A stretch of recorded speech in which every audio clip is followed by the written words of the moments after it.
Le 4 août 1914, la Grande-Bretagne déclare la guerre à l'Empire allemand en réponse à l'invasion de la Belgique. Le Japon avait conclu une alliance avec la Grande-Bretagne en 1902, mais celle-ci se limitait à l'Asie. Et le ministre britannique des Affaires étrangères, Edward Grey, confirma que l'alliance anglo-japonaise ne s'appliquait pas dans cette guerre. En conséquence, le Japon déclara rester neutre. Cependant, la position britannique fut très changeante. Inquiet du risque de sabotage commercial par la flotte allemande, basée dans la concession de la baie de Jiaozu, Grey demanda l'aide du Japon dès le 7 août. Au Japon, l'armée se remettait péniblement de la sanglante et coûteuse guerre russo-japonaise, et les combats en Europe semblaient lointains et sans menace pour les intérêts japonais. Cependant, la position du Japon évolua lorsque le ministre des Affaires étrangères du cabinet Okumo, Takaaki Kato, soutient fermement l'engagement japonais dans le conflit. Motivé par le maintien des relations avec la Grande-Bretagne, le nouveau Premier ministre, Okuma Shigenobu, en fonction depuis le 6 avril, était également partisan d'un rapprochement avec le Royaume-Uni. Le 8 août, Okuma présentant la demande britannique à l'empereur Taisho. Cependant, les Britanniques changèrent à nouveau d'avis, retirant leur demande le 11. Okuma déclara qu'il était impossible d'annuler la demande, car elle avait déjà été soumise à l'empereur. Grey exigea alors que le Japon limite sa participation à la côte chinoise, mais le Japon refusa. La position changeante du gouvernement britannique s'explique par la crainte que la guerre ne soit l'occasion pour le Japon d'augmenter encore plus son emprise sur la Chine et d'occuper les territoires allemands du Pacifique, alors qu'il s'était déjà fortement étendu grâce à la guerre russo-japonaise. Les territoires britanniques de l'Australie et de la Nouvelle-Zélande étaient particulièrement préoccupés par l'expansion japonaise, et les gouvernements chinois et américains, qui étaient alors encore neutres dans la Première Guerre mondiale, étaient également totalement opposés à la participation du Japon à la guerre. Le gouvernement japonais lança un ultimatum à l'Allemagne le 15 août 1914. Cet ultimatum indiquait que les terres louées par les Allemands dans la baie de Jiaozu devaient être temporairement cédées au Japon, qui les restituerait ensuite à la Chine. Okuma précisa que le Japon n'avait aucune ambition territoriale, permettant ainsi de trouver un accord avec la Grande-Bretagne. L'Allemagne ne répondit pas, et le Japon lui déclara finalement la guerre le 23 août 1914. Aussi improbable que ça puisse sembler, Okuma décida d'entrer en guerre de sa propre initiative. Il n'a ni convoqué de conférence impériale, ni obtenu l'approbation du Parlement, et a encore moins débattu avec les commandants militaires. Cependant, comme le Genro, un groupe d'anciens hommes d'État de haut rang qui dictait dans l'ombre la politique japonaise depuis l'ère Meiji, soutenait l'entrée en guerre, sa décision ne fut pas annulée.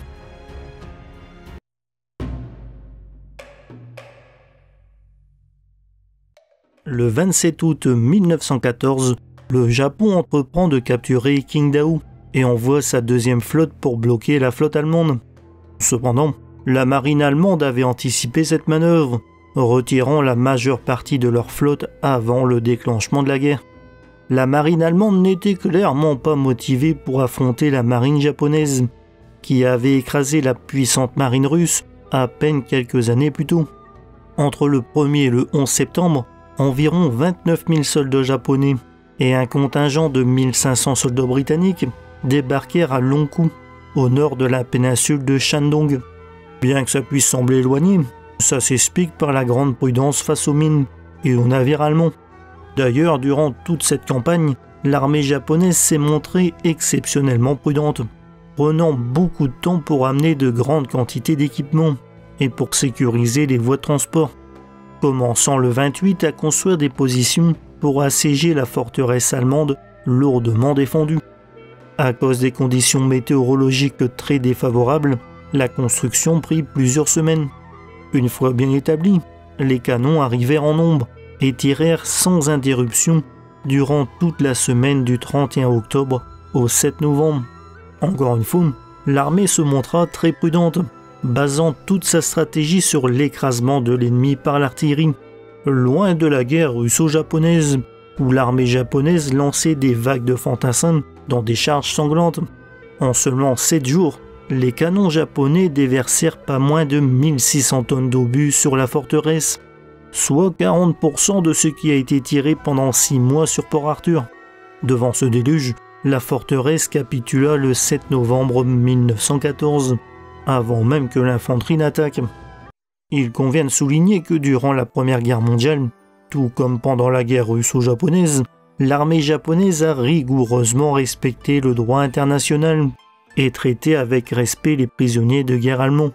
Les quelques 4700 prisonniers capturés à Tsingtao ont été envoyés dans divers camps de prisonniers au Japon. À cette époque, de nombreux aspects de la culture allemande, notamment la cuisine, la bière et la musique, ont été introduits au Japon. Les prisonniers furent envoyés en Allemagne une fois le traité de Versailles en vigueur, en 1919, mais plus d'une centaine choisirent de rester au Japon.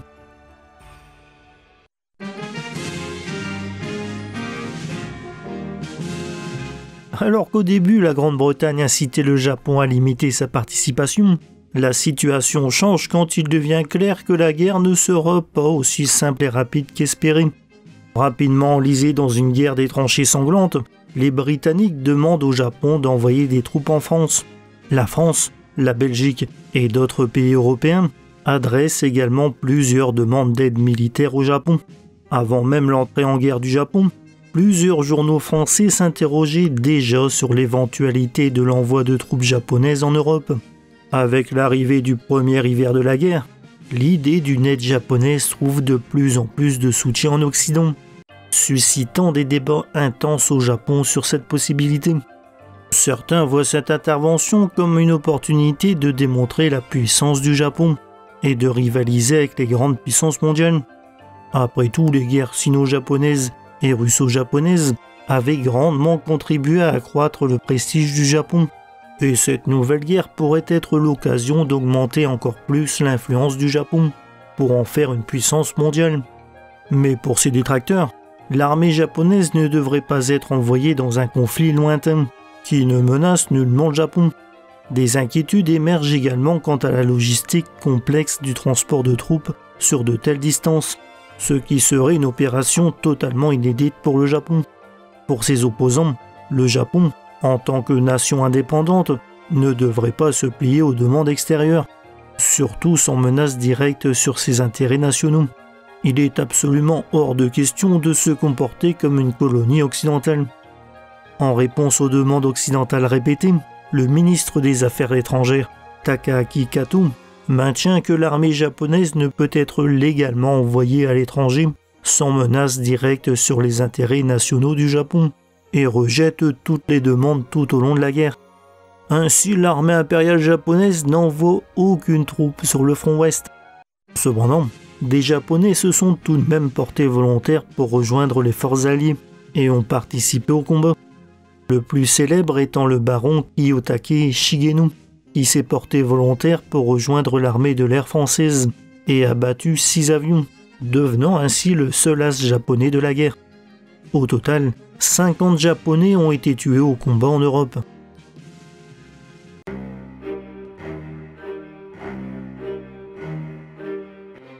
Fin 1917, le chaos de la révolution communiste secoue la Russie et le nouveau gouvernement bolchevique signe une paix séparée avec l'Allemagne. La chute soudaine du front russe permet aux puissances de l'entente de rediriger leurs troupes vers le front ouest. Les Alliés se retrouvent empêtrés dans une guerre interminable et ne peuvent soutenir l'Empire russe.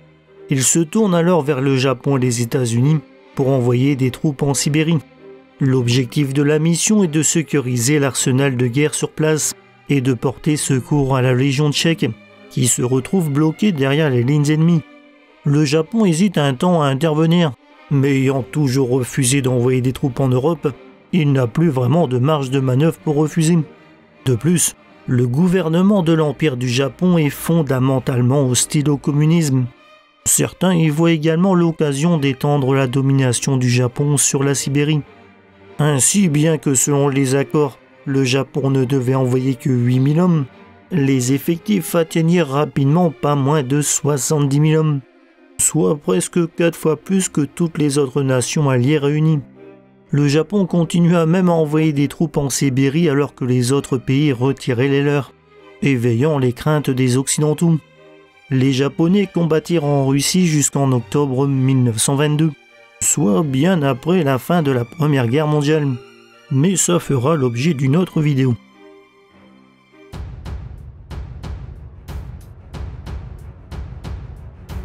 Bien que l'armée japonaise ait peu participé au combat, la marine, elle, fut très active. La flotte orientale allemande, initialement envoyée dans les îles des mers du Sud avant le déclenchement de la guerre, se dirigea vers l'océan Pacifique oriental pour rejoindre l'Allemagne via le Cap Horn. Mais certains de ces navires se lancèrent dans des raids contre les navires de commerce alliés. À la demande pressante de la Royal Navy, le croiseur Ibuki reçut la mission d'escorter le corps d'armée australien et néo-zélandais vers l'Égypte en novembre 1914.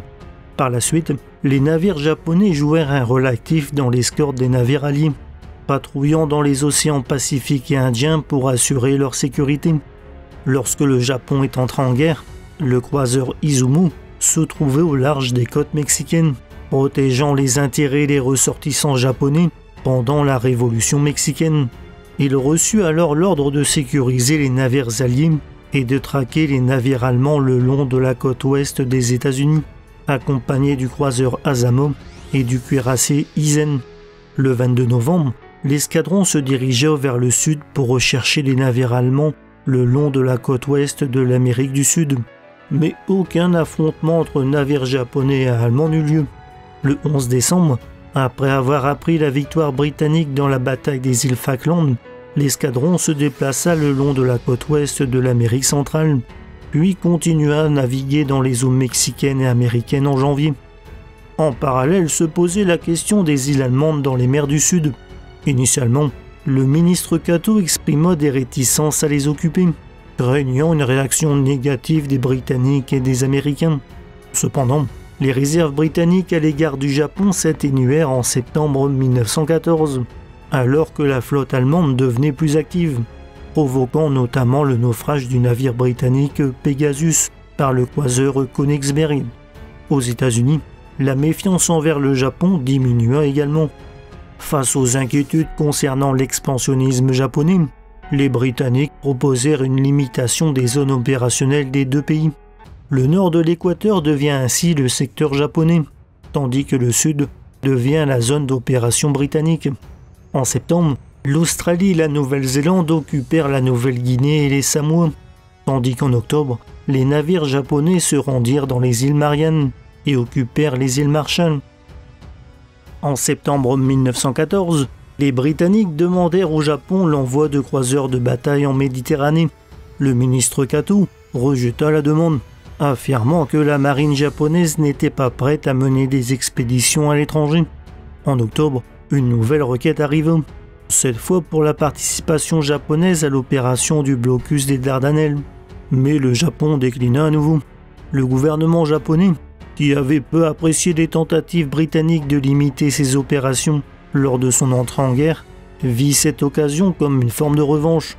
Le 18 décembre 1916, l'amirauté britannique sollicita à nouveau l'aide navale du Japon.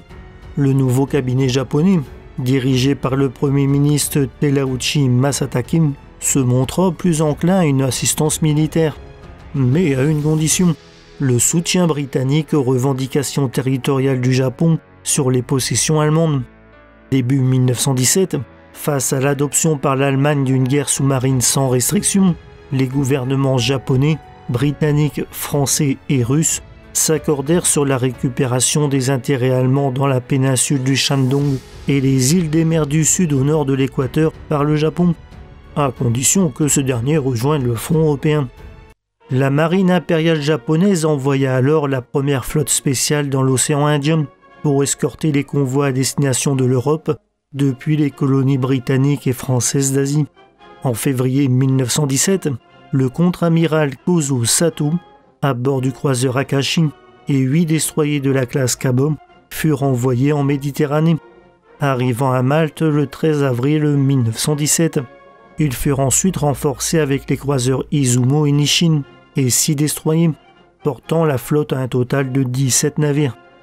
Bien que leur nombre soit modeste par rapport à d'autres nations, l'escadron japonais se distingua par son taux d'utilisation élevé, contribuant significativement et fut hautement salué par les nations alliées. L'escadron effectua près de 350 sorties d'escorte depuis Malte, escortant pas moins de 789 navires, contenant environ 700 000 soldats. Au total, les navires japonais sauvèrent 7075 personnes de navires endommagés ou en perdition. Le sauvetage le plus marquant fut celui du transporteur de troupes Transylvanio, touché par une torpille allemande le 4 mai 1917. Durant ce naufrage, à eux seuls, les destroyers Matsu et Sakaki sauvèrent près de 3000 personnes. Si leur rôle de protection est indéniable, en revanche, ils ne coulèrent aucun navire ennemi, malgré 35 engagements contre des sous-marins. En échange, aucun navire japonais ne fut perdu.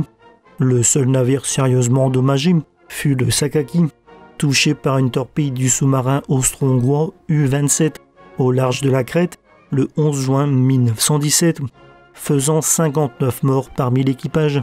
Au total, 78 marins japonais furent tués en Méditerranée. Les navires marchands japonais furent également la cible des sous-marins et croiseurs déguisés allemands. Des mesures de camouflage, l'installation d'artillerie d'autodéfense et la participation des convois alliés furent mises en place. Malgré ça, 33 navires marchands japonais, d'un tonnage total de 135 000 tonnes, furent perdus.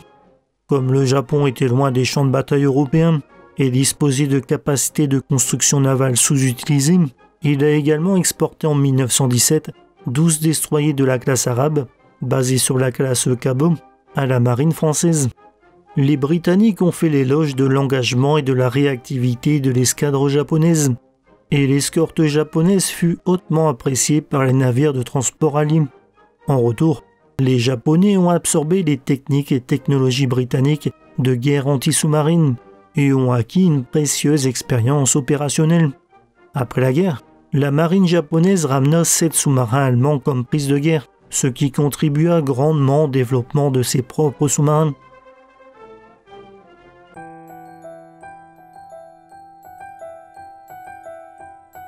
En janvier 1915, la Chine a demandé à récupérer le contrôle des intérêts allemands en Chine et a exigé le retrait des troupes japonaises. Le Japon a évidemment refusé, en affirmant que ses troupes devaient gérer les intérêts allemands, conformément au droit international de l'occupation militaire. Le 18, le gouvernement japonais a présenté ses 21 demandes au gouvernement chinois. Ces demandes comprenaient entre autres le contrôle total de la province du Shandong, la prolongation du bail des chemins de fer en Mandchourie, l'expansion de la sphère d'influence japonaise en Mandchourie et en Mongolie, incluant des droits de colonisation et d'extraterritorialité, ou encore le contrôle d'installations minières et métallurgiques dans le centre de la Chine, et la non-cession de nouvelles zones côtières à des puissances étrangères. Cependant, les revendications les plus extrêmes se trouvaient dans la section 5. Elles auraient clairement placé la Chine sous protectorat japonais, accordant au Japon le contrôle des finances, de la police et des affaires gouvernementales du pays. Conscient du risque élevé de cette section, le Japon a tenté de la garder secrète, comptant sur le fait que les puissances occidentales étaient trop occupées par la guerre contre l'Allemagne. La Chine seule n'avait pas les capacités de chasser militairement les troupes japonaises, mais le gouvernement chinois a volontairement divulgué les 21 demandes, dans l'espoir d'obtenir le soutien occidental, qui ne manquerait pas de les percevoir comme une menace pour leurs propres intérêts en Chine. Les Américains et les Britanniques ont alors contraint le Japon à abandonner la section 5. Finalement, cette tentative d'intimidation du Japon s'est soldée par un échec lourd de conséquences. Sans la section 5, le Japon n'a obtenu qu'un peu plus que ce qu'il avait déjà en Chine. Mais en contrepartie, il a perdu beaucoup de la confiance britannique et américaine. Ces actions ont également créé un fort sentiment anti-japonais et grandement renforcé le nationalisme en Chine. Grâce à sa contribution à la victoire des Alliés, l'Empire du Japon a participé en tant qu'une des 5 grandes puissances alliées à la conférence de paix de Paris. Par le traité de Versailles, le Japon a acquis une partie des intérêts allemands, la province du Shandong, ainsi que la souveraineté sur des îles situées au nord de l'équateur. tels que Palau et les îles Marshall. De plus, le Japon est devenu un membre permanent de la Société des Nations. Cependant, en 1922, les États-Unis ont négocié le retour du Shandong à la Chine. Avant même la guerre, le Japon avait déjà émergé comme l'une des principales puissances industrielles mondiales, avec une industrialisation en plein essor. À l'abri des ravages de la guerre, le Japon a reçu de nombreuses commandes de la part d'autres nations alliées, ce qui a provoqué un essor économique fulgurant. Cependant, cette période d'activité intense a aussi engendré une inflation galopante, creusant davantage les écarts de richesse au sein de la population. Après la guerre, le Japon a connu une période de forte récession économique.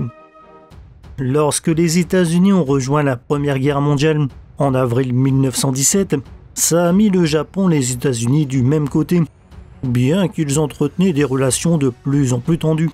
Ça a conduit à l'accord Lansing-Ishii, le 2 novembre 1917, contribuant temporairement à réduire les tensions. Suite au traité de Versailles, le Japon a acquis les intérêts de l'Allemagne dans la province du Shandong, ainsi que la souveraineté sur des îles situées entre les Philippines et Hawaï, qui elles étaient sous contrôle américain. De plus, le Japon a maintenu sa présence militaire en Sibérie. Cette expansion a suscité des inquiétudes aux États-Unis, qui ont exercé des pressions sur le Royaume-Uni pour qu'il rompt son alliance avec le Japon. Les États-Unis ont également vigoureusement contesté la proposition japonaise à la Société des Nations pour mettre fin à la discrimination raciale. Au niveau national, en particulier en Californie, où la population japonaise était importante, des mouvements anti-japonais ont émergé, alimentés par le racisme envers les Asiatiques. Ces mouvements ont abouti à l'adoption de lois interdisant l'immigration japonaise aux États-Unis. Ces actions hostiles ont suscité un fort ressentiment anti-américain au Japon, détériorant davantage les relations entre les deux pays. En 1921, les États-Unis ont proposé le traité des 4 puissances, entre le Japon, les États-Unis, le Royaume-Uni et la France. Selon ce traité, le Japon et le Royaume-Uni se sont engagés à respecter mutuellement leurs territoires et intérêts en Asie-Pacifique et en Chine, tandis que les îles du Pacifique ont été démilitarisées. Ça a progressivement conduit à la dissolution de l'alliance anglo-japonaise, conformément aux souhaits du gouvernement américain. Au sein de l'Empire britannique, l'Australie et la Nouvelle-Zélande étaient favorables à une reconduction de l'alliance, tandis que le Canada y était opposé, afin de ne pas contrarier son voisin américain. De plus, durant la guerre, la Russie impériale, qui était alliée du Japon, est soudainement devenue l'Union soviétique. Cette série d'événements a laissé le Japon sans aucun allié, un élément important ayant grandement contribué aux tragiques événements des décennies suivantes. Voilà, c'est la fin de cette vidéo. J'espère que ça vous a plu. Et si c'est le cas, je vous encourage à mettre un petit like et au passage à vous abonner pour ne rater aucune de mes prochaines vidéos.